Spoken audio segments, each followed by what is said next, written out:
政府发出这外送国家队考核已经要到1礼拜时间，不过全国外送产业工会表示讲，这外送管的防疫措施拢无看到相关的规划，今仔日就召开记者会，要求中央爱改善，也爱提供防疫津贴，而且这快递汽车上少1礼拜都爱提供一支。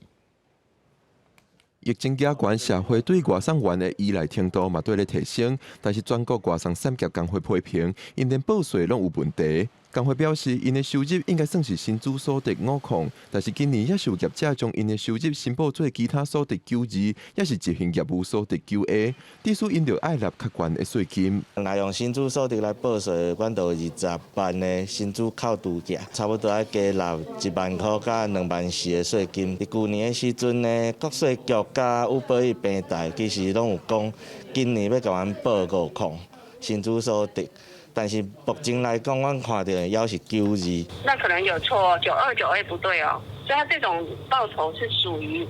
劳务所得、薪资所得，这样可能他扣缴的一个所得类别是错误的，我们再请所在地的国税局来处理。另外，中央发出外送国家队的考核，指挥中心指挥官陈时中29嘛甲工会召开会议讨论。但是工会批评，到达已经要1礼拜，也是无看到相关的规划。就是阮到底爱上楼，还是免上楼？伊若无确诊，还是无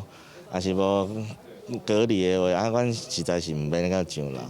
加添增加阮的风险。除了上楼送到门口的问题，工会呼吁快递汽车甲防疫津贴的提供也是真重要的问题。建议快递汽车上少爱1礼拜提供一节，才通保护外送员甲民众的健康。记者郭本条随台北报道。